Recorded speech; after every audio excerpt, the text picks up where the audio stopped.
Abra su Biblia en Hebreos capítulo 6. Hoy quiero hablarte acerca de mantener tu fe viva, confiando en las promesas de Dios.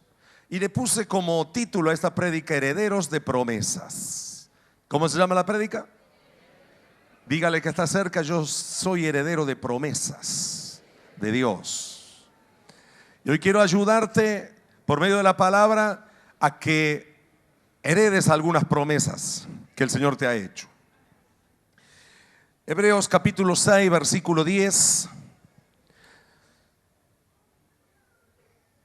Antes vamos a orar. Ore por favor conmigo. Padre Dios, al leer la Biblia pido la asistencia del Espíritu Santo para que corra el velo que pueda haber en mi mente y me dé la unción y la gracia para que tu palabra produzca abundante fruto en mi vida, me cambie, me transforme, me renueve. Amén.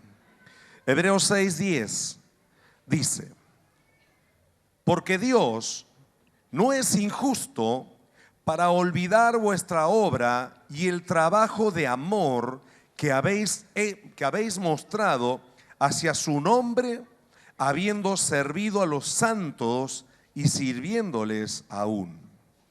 Pero deseamos que cada uno de vosotros muestre la misma solicitud hasta el fin, para plena certeza de la esperanza, a fin de que no os hagáis perezosos, sino imitadores de aquellos que por la fe y la paciencia heredan las promesas.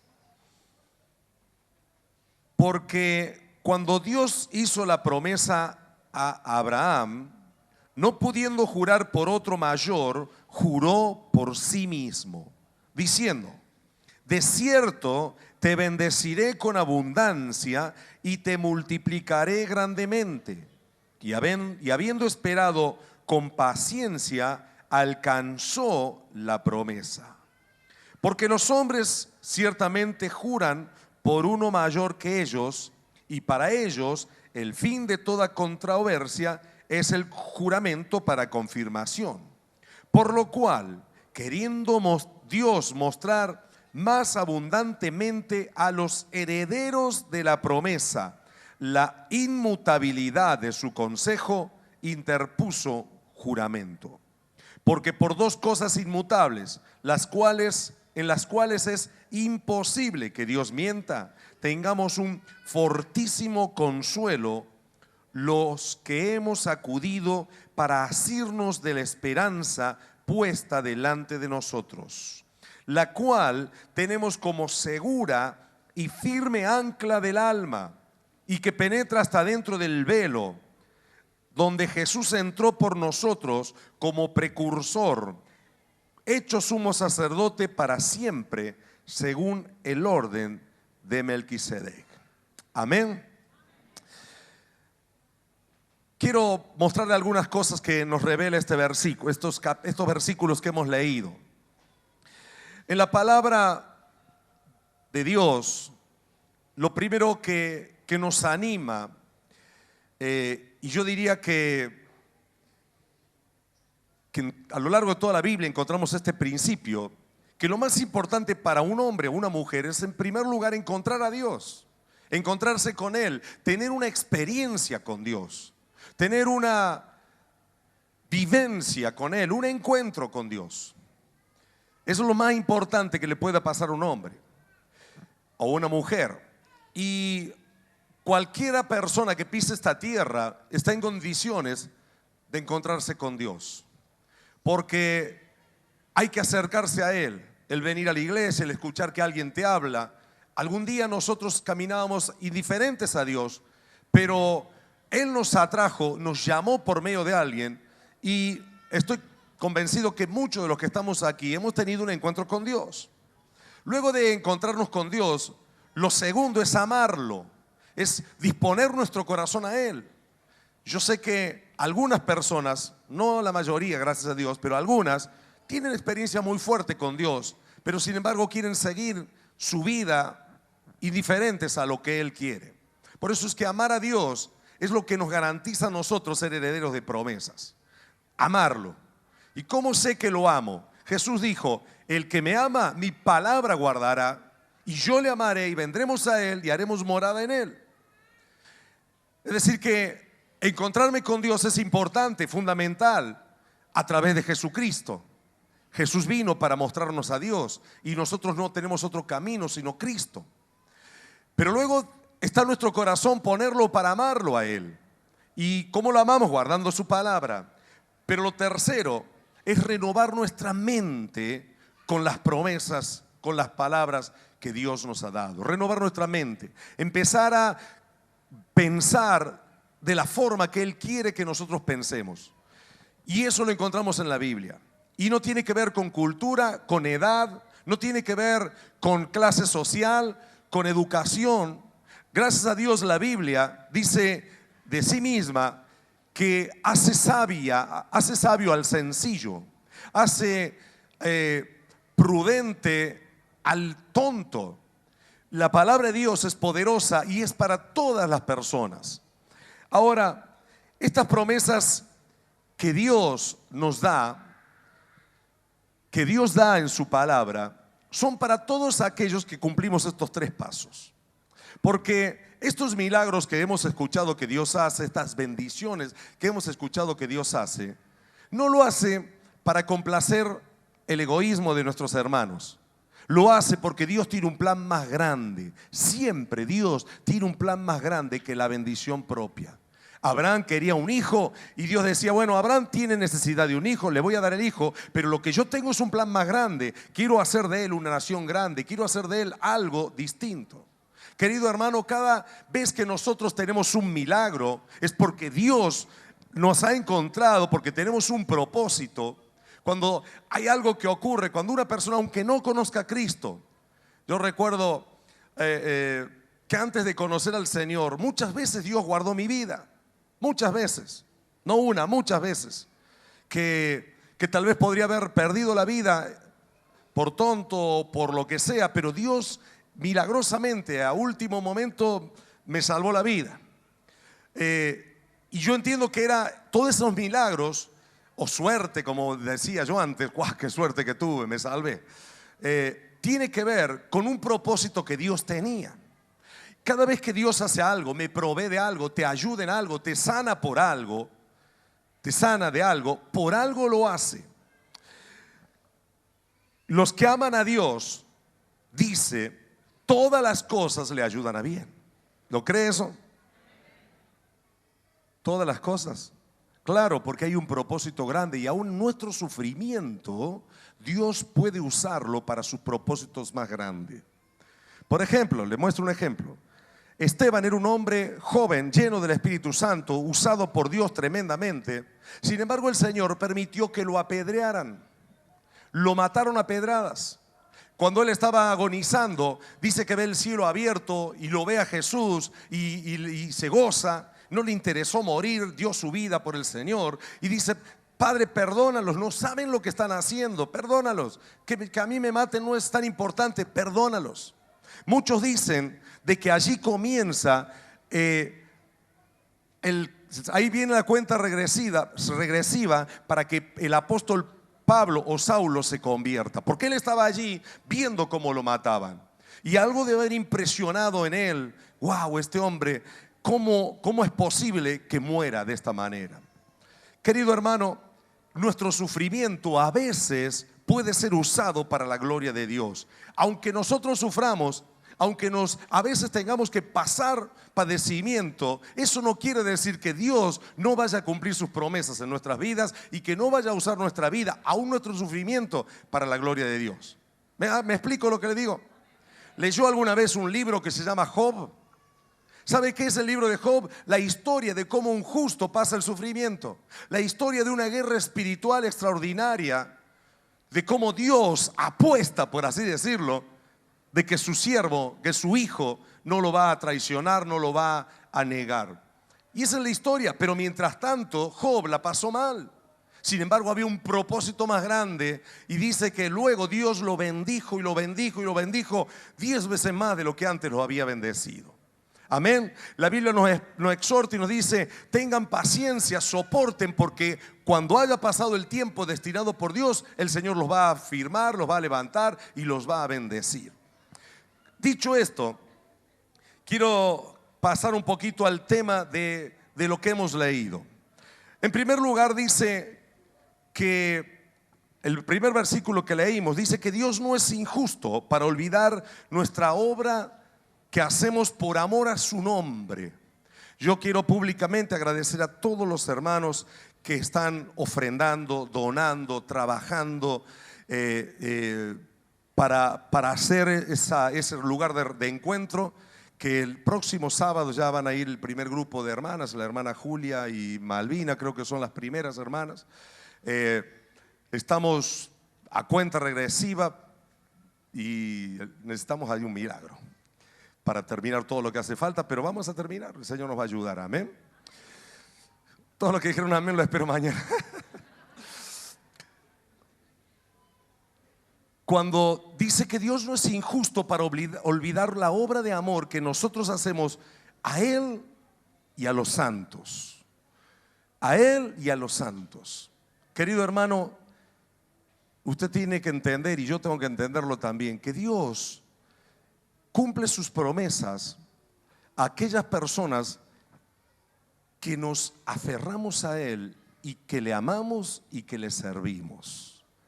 Repita conmigo: aferrarse, amarlo, servirlo. Somos su ejército, somos sus hijos, somos su ejército. Nuestra casa es el reino de Dios. Ahora, ¿sabe que Dios le promete a Abraham algo y a su descendencia? Vamos a analizar un poquito la palabra que hemos leído. Dice, verso 11 dice: por lo cual deseamos que cada uno de ustedes muestre la misma solicitud hasta el fin, es decir, mantenga su misma actitud hasta el fin, para plena certeza de la esperanza, es decir, hasta que reciban lo que están esperando. Muestren la misma solicitud, manténganse solícitos. Hay personas que empiezan bien la vida cristiana, con gozo, con alegría, oran, buscan de Dios, se preparan, capacitan, abren célula, pero luego se cansan. Y acá dice: Dios no es injusto para olvidar tu obra de amor, porque Dios es quien nos paga. Y segundo, dice: ustedes manténganse con la misma solicitud, no aflojen, porque de esa manera van a recibir la promesa. Acá dice: Dios le hizo una promesa a Abraham. ¿Sabe que esta mañana tuvo un pastor, Daniel Pedraza, y él dijo que la palabra promesa no existe en el hebreo? Y eso yo abrí los ojos y me puse a buscar, y es cierto, la palabra promesa es exactamente la misma palabra que dicho o que palabra. Cuando leí lo que en un capítulo de Josué, donde dice que las palabras que Dios le habló, todas las promesas se cumplieron. Es la misma palabra que usa el hebreo para decir palabras, la misma palabra para decir promesas, dichos, decretos, órdenes. Entonces, toda la Biblia es la palabra, pero es una promesa.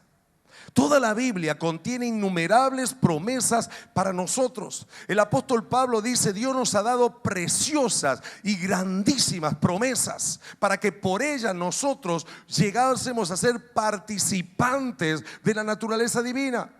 Es decir, para que nosotros podamos disfrutar de lo mismo que Dios disfruta. ¡Wow! ¡Qué silencio! Impresionante. Lo mismo. Jesús caminó en esta tierra mostrando eso. Pueden creer, al que cree todo le es posible. Él venció la muerte, resucitó. Esa es una promesa para usted también. Cuando se muera no se haga problema. Si usted es un cristiano, va a resucitar para vida eterna. Si es un mundano, también va a resucitar, pero para condenación. Así que es una promesa, se va a cumplir. Ahora, amado hermano, mire, la cosa que dice aquí también es que nosotros no tenemos que ser perezosos. Diga con golpe el que está a su lado. Te están hablando a vos, decir. Verso 12. No seas perezoso. O sea, no te canses de buscar a Dios, no te canses de ir a la iglesia, no te canses de edificar tu vida espiritual. No te hagas perezoso. Sino, dice, sed imitador de aquellos que por dos cosas, fe y paciencia, heredan las promesas.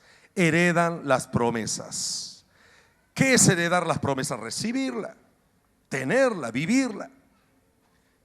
¿Sabe que para cada necesidad suya hay una promesa de Dios? ¿Sabía eso? Que para cada necesidad nuestra, del ser humano, hay promesas de Dios, por lo menos una. Hay miles de promesas. Pero cada necesidad que yo tengo, seguro hay una promesa de Dios. ¿Por qué a veces nosotros nos comportamos como si no hubiese promesa? Porque no entendemos quizás este principio. ¿Cómo se heredan las promesas? ¿Cómo recibo las promesas? Acá dice, yo tengo que imitar a aquellos que por la fe y que por la paciencia. Fe, diga conmigo, fe y paciencia. ¿Qué cosa? Fe y paciencia. Ahora escuche, verso 14 dice que Dios le hace una promesa a Abraham y le dice: de cierto te bendeciré con abundancia y te multiplicaré grandemente. ¿Sabe usted que usted en la fe es hijo de Abraham y heredero de Abraham? ¿Sabe que para usted también esas palabras y esas promesas están? Te bendeciré grandemente y te multiplicaré. Es algo que Dios me dice a mí. Es algo que Dios le dice a usted. Quiero que lo repita. Dios me dijo: te bendeciré abundantemente y te multiplicaré. Dígalo de nuevo. Dios me dijo: te bendeciré abundantemente y te multiplicaré. ¿Lo cree usted? Escucha, el hombre que se lo dijo tenía 75 años, nunca había podido tener un hijo, su esposa era estéril y él tuvo que creer eso. Él tuvo que creerlo, que con 75 años podía tener un hijo y que Dios lo iba a hacer una nación grande y que lo iba a bendecir con abundancia. Tuvo que creerlo. Dios le dijo: salí de tu casa, de tu parentela, deja todo lo que tengas, porque yo te voy a bendecir y te voy a multiplicar. Y él tuvo que hacerlo. Me gusta esa canción que cantamos recién. Se me escapó un músico hablando de todo. Que cantamos recién al principio, que dice: todo lo he dejado y por seguirte a vos. Pedro hizo lo mismo, confiando simplemente en una promesa de Dios. Querido hermano, la Biblia nos habla de promesas para nosotros. Y Dios siempre edifica nuestra fe para bendecirnos y para multiplicarnos. ¿Me está escuchando? Dios en nuestro gen ha puesto que recibamos bendición y que también multipliquemos esa bendición a nuestros hijos físicos, espirituales, y a quien nos toque tiene que salir bendecido también. Ahora escucha, hermano, vamos a ir un poquito más adelante. Dice: te bendeciré con abundancia. Es bendición integral, todo, bendición integral en todo: salud, dinero, amor. Diga conmigo: integral. Me tiene que ir bien en la salud, en el dinero, en el amor, en el ministerio. Yo tengo que ser como Josué: todo lo que toque prospera. ¿Sabe que hay una fábula? ¿Escuchó alguna vez la fábula del rey Midas? El rey Midas era, bueno, una fábula, pero dice que él pidió un deseo no sé a quién y se lo concedieron, de que todo lo que tocara se hiciera oro. Así que él tocaba oro. Pero después tuvo un problema, no se podía acercar a nadie, porque se acercó a su esposa, la abrazó y se hizo esposa de oro. Se le murió, se le quedó una estatua de oro allí. Entonces usted, la bendición de Dios no es así. Lo que usted toca prospera, lo que usted toca es bendecido. Tiene que creerlo, porque la bendición viene sobre su vida, porque usted es un heredero de las promesas. ¿Me está escuchando? teníamos una herencia de maldición, teníamos una herencia de desgracia, de frustración, de un montón de cosas, pero el Señor cambia eso, cambia nuestro ADN en la cruz del Calvario y nos da una herencia de bendición. Dígalo conmigo, yo soy un heredero de bendición y de multiplicación. Créalo, mi amado. Es una promesa grande de Dios esta. Ahora, claro, nuestra mente no lo procesa, porque yo veo mi realidad y digo, pero qué bendición si apenas no puedo pagar el alquiler, no puedo pagar la luz, no tengo trabajo, estoy debiendo, y uno empieza a poner sus argumentos y la mente argumenta. Por eso es que la palabra de Dios nos exhorta y dice, no desfallezcan, sino imiten a los que por la fe y la paciencia heredan las promesas. Yo le aseguro, no se lo aseguro yo, Dios se lo asegura. Como Dios sabe cómo es nuestra mente, le dice a Abraham, Abraham, de cierto te digo que te voy a bendecir. Y antes en la época, hoy la gente te dice te lo juro y usted ya sabe que le puede llegar a fallar. Pero antes, en la época bíblica, cuando alguien te decía te juro, listo, se acababa todo, porque cuando uno juraba creía que o cumplía o la maldición venía. Entonces la gente juraba. Y ahí se tenía que cumplir, listo, se acaba la controversia. Cuando alguien te lo juró, ya está. Te prometió, es una promesa con juramento, se cumple. Te lo tiene que cumplir. Si no, la desgracia cae sobre esa persona. Y dice que como Abraham estaba en esa época y su mente estaba preparada para eso, era muy grande lo que le estaba prometiendo. Te voy a dar un hijo, era muy grande. Y le dijo, Abraham, te lo juro por mí mismo. No había otro más grande que él. ¿Vio cuando alguien dice te lo juro por mi hijo? Está diciendo que le pase algo a mi hijo si yo no te cumplo. Bueno, Dios está diciendo te lo juro por mí mismo, de que te voy a cumplir, de que te voy a bendecir.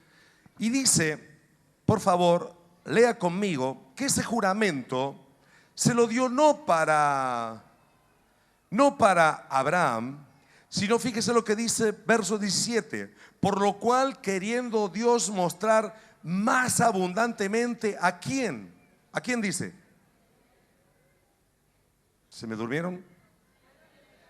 ¿A quién? A los herederos. No a Abraham, sino a los herederos. ¿Quiénes somos los herederos? O sea que Dios te quiere mostrar a vos, los herederos de la promesa, la inmutabilidad. Eso quiere decir que no cambia. Inmutable es algo que no cambia. No voy a cambiar. Lo inmutable es su consejo. Interpuso, es decir, juró. Interpuso juramento. Dice, por dos cosas inmutables que no cambian, en las cuales es imposible que Dios mienta. Si Dios dijo que me va a bendecir, me va a bendecir.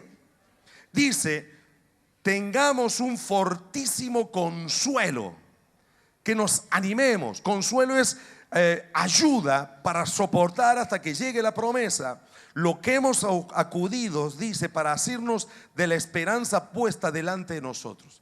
Es decir, Dios no miente. Diga conmigo, Dios no miente. Y Él lo juró. No puede fallar. Lo va a hacer. Lo hizo con Abraham, lo va a hacer conmigo. Ahora escucha, amado. ¿Por qué muchas personas no viven como Dios quiere? Porque Dios quiere que nosotros vivamos creciendo en la fe. Aunque tengamos problemas, los soportemos con fe. Aunque tengamos dificultades, eso no es nada extraño. Pablo le decía a los cristianos, dice, ¿por qué se preocupan porque les esté yendo con sufrimiento y con alguna persecución? No, eso está escrito en la palabra, nos va a pasar, pero Dios nos va a rescatar, Dios nos va a bendecir.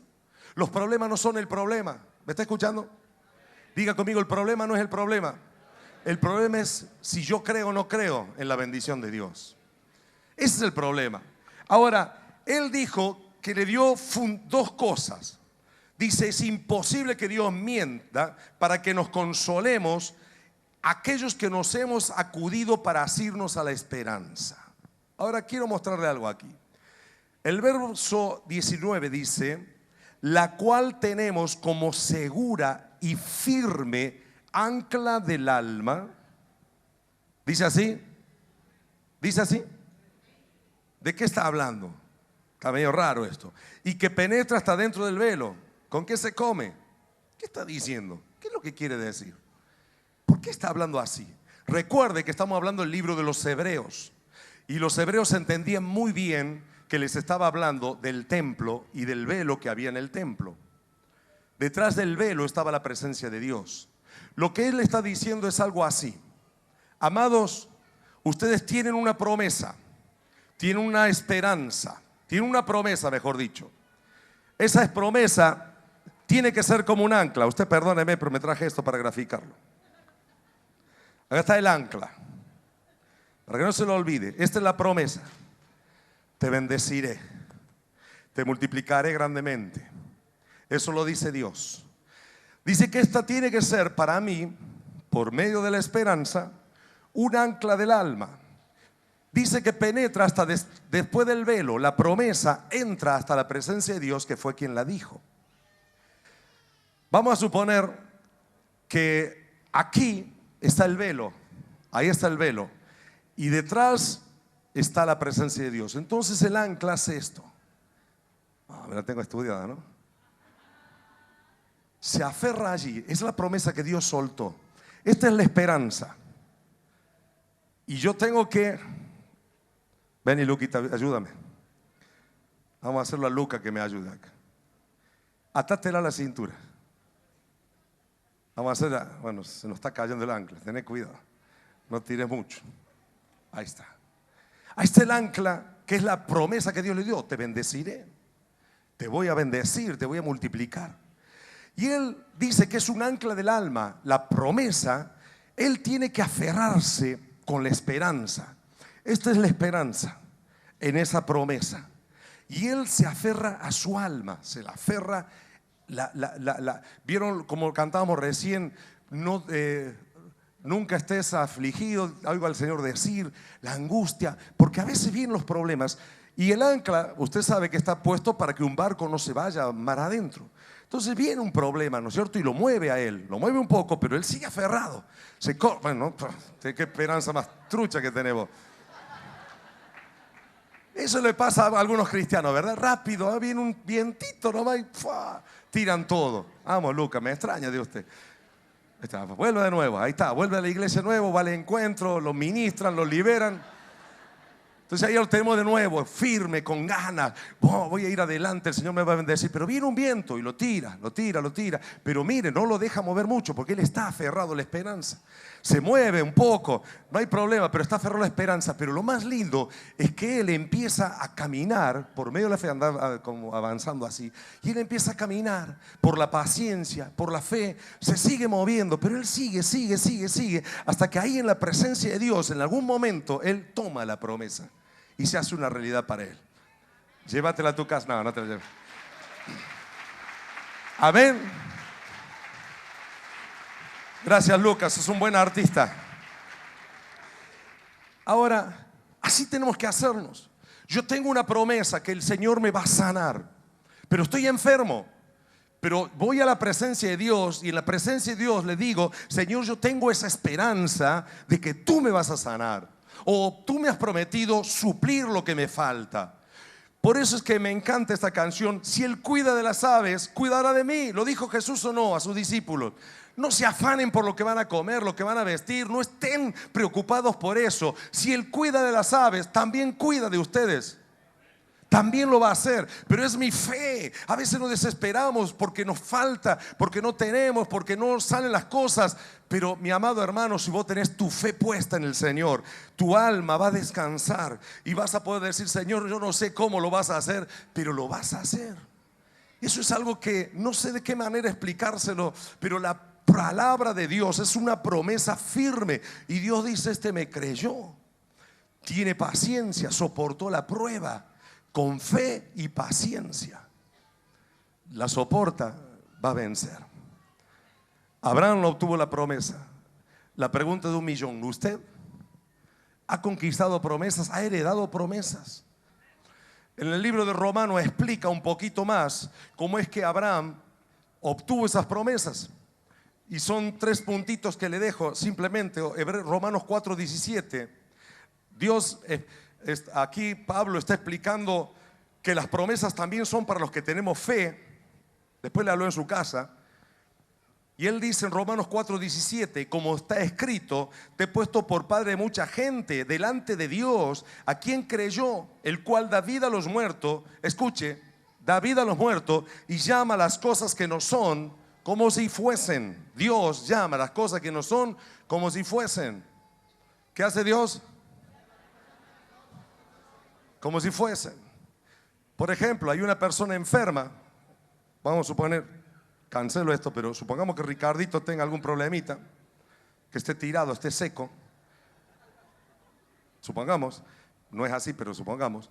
Y Dios dice, el que no es, le dice, es rico en dinero, es lleno de plata, le va a prestar al pastor para comprar la quinta. Llama las cosas que no son como si fuesen.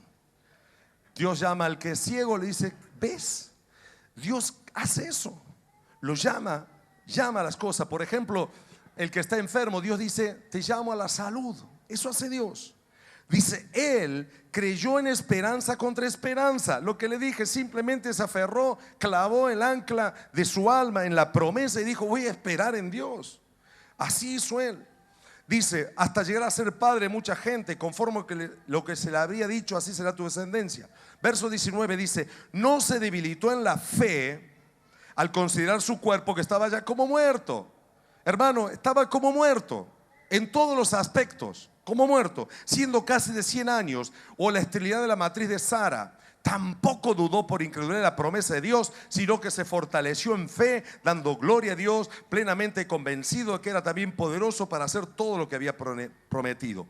¿Qué es lo que hizo Abraham? En primer lugar, se ponía delante de Dios. Dice aquí que delante de Dios, él hacía todos los días, iba delante de Dios y anclaba, vos me prometiste, Padre, yo lo creo. Vos me prometiste, Padre, yo lo creo. Segunda cosa, no se enfocó en sí mismo, no empezó a mirar, uy, pero soy viejo, uy, pero ya no tengo más relaciones con mi esposa, uy, pero estoy mal, uy, pero no empezó a hacer eso él. Él se fortaleció en Dios, no se consideró a sí mismo.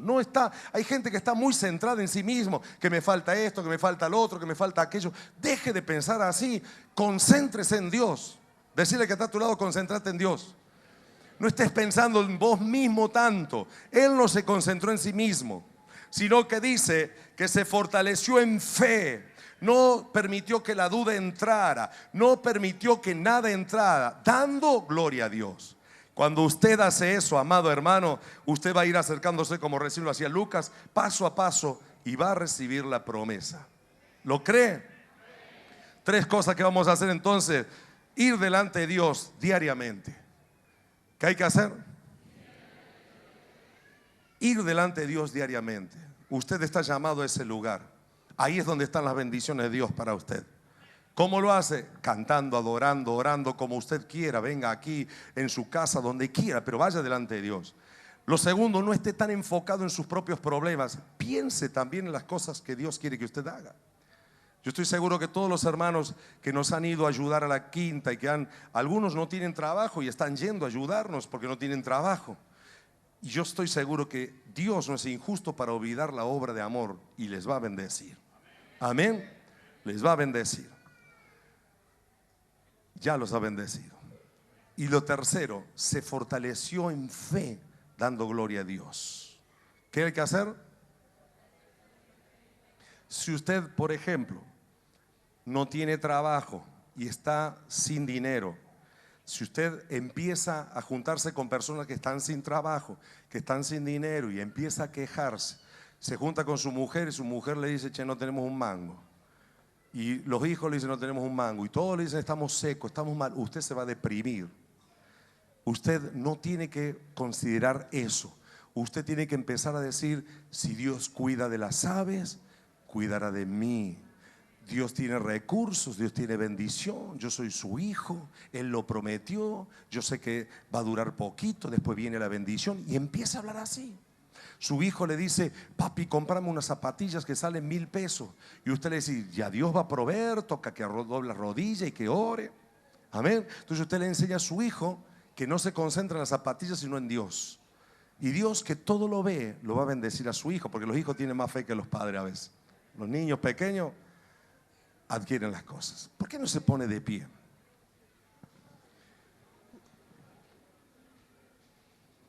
¿Cómo está usted? Si usted dice, bueno, ¿cómo estoy? ¿Estoy bendecido abundantemente? ¿O mazo? ¿Qué me falta? ¿La salud?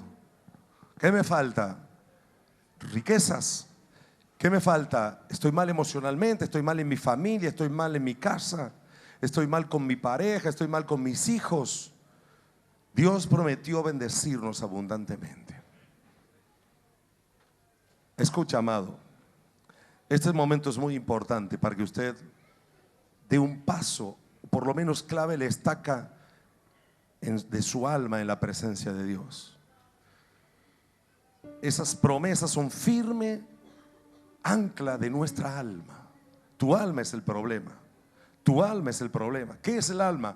La manera que pensás, la manera que sentís y tu voluntad. Esa es tu alma. Si tu alma no está anclada en la presencia de Dios por una promesa, estás en problema. Muchos tienen las promesas, pero es como que si Lucas hubiera soltado o se le cortó la esperanza ahí. Se va para cualquier lado, se lo lleva. La promesa sigue estando, Dios sigue queriendo, pero estoy tan lejos porque no he anclado mi alma a la promesa. No sé si logra usted captar lo que quiero decirle. ¿Cómo voy a anclarlo? No hace falta, su alma es la que tiene que anclarse. Ya las promesas están en Dios. ¿No escuchó que dice, todas las promesas son en Jesús, sí y amén? Cuando usted cree en Cristo, usted es heredero de todas las promesas, de todas, las que pide y las que no pide, las que necesita y aún las que necesita para otros bendecir. Así que yo quiero que, si puede, cerrar un instante sus ojos, tomar unos minutos para pensar cuáles son las promesas o cuáles son las necesidades que usted tiene y que le están llevando tal vez a naufragar en su vida de fe. Porque hoy vamos a echar el ancla. Hoy va a tirar el ancla. Acaba de escuchar al pastor Juan Figueroa de la Iglesia Gente Comprometida con Jesús. Para mayor información, lo invitamos a visitar nuestro sitio web gcj12.com o bien comunicarse telefónicamente al número 351-458-7307. Dios lo bendiga.